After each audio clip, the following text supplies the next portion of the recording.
Did you just get out of a nasty divorce and you're almost 50? Well, this video is one to watch because I'm going to give you a lot of advice for the years straight after having a divorce as terrible as that. So stay tuned. Hello, my name is Fred and I'm a psychologist based in Amsterdam.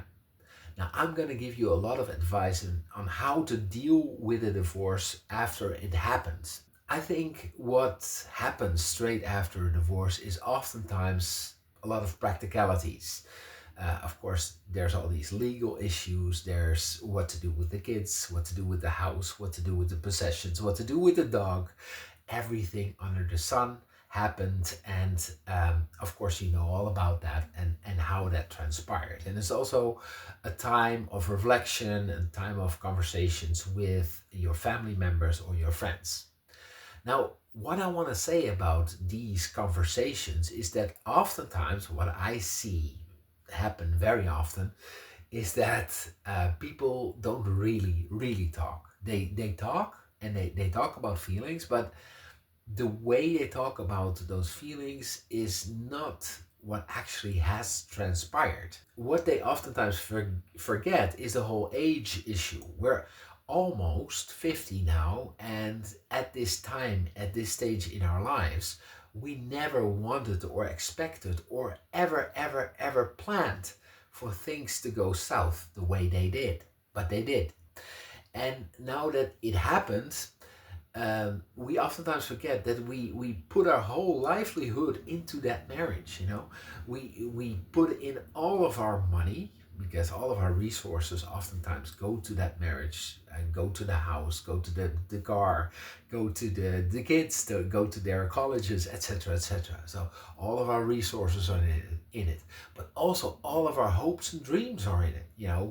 We always get married because we want to find love, we want to find fulfillment, we want to find joy, we want to find happiness, and that all just goes up in smoke. It's just gone all of a sudden. And there's of course the aspect of the entanglements in that marriage. Our friends are entangled in it, our kids are entangled in it, and we have this bond created, and now it's all gone. And all these separate issues that all come together when the divorce is finalized, and that kind of comes along with the fact that we grew older. We're not on the dating market anymore. We feel like we're too old now. We feel like we can't do stuff anymore, and we of course have less energy now than we had when we were still in our 20s and 30s. That's all gone, and with that comes an accompanying feeling of abandonment, of sadness, of depression, of feeling like a loser, feeling like you have failed. You not only failed yourself, but you failed the marriage. You did not manage to make it work.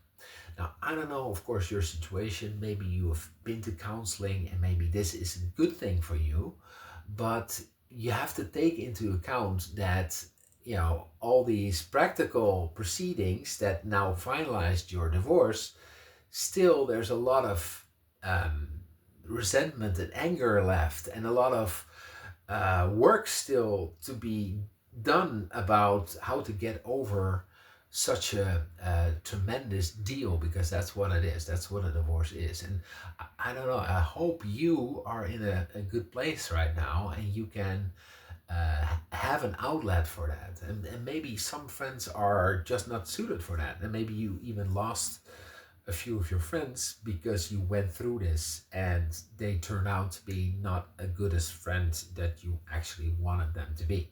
The best thing, of course, to do is to maybe find a person to talk to. And this could be a really good friend, one of the better ones, or it could be someone you just pay each and every week and you just start talking through this, because this is something that you cannot just shove away.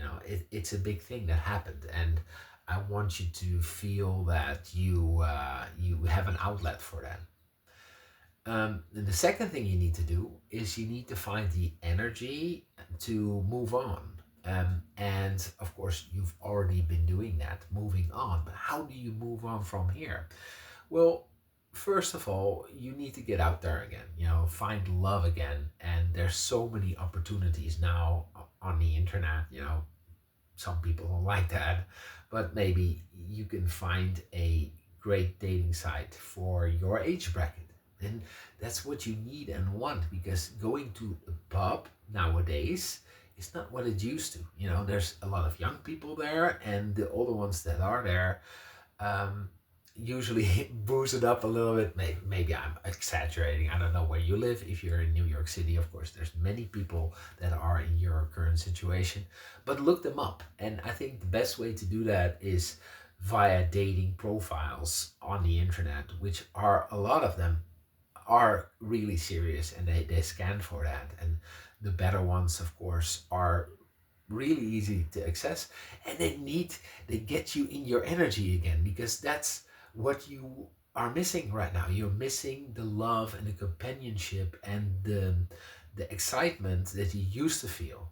Now, because we have such a depleted energy when we're almost turning 50, and that energy is also depleted because of the big, huge, depressing, big clouds that was hanging over your head the past few years, you really want the sunshine to get back into your life. And you don't do that by either going to your local pub or by just sitting alone at your house and hoping your kids call. It does not work like that. Find your way, your mojo back.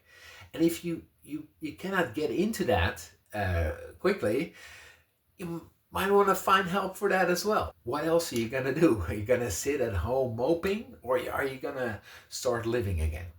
Anyway, these are just 2 tips. I wanted to keep this video not too long, under 10 minutes, but these are a really good solid pieces of advice. In the description down below, just ask me any question. I'm happy to answer those.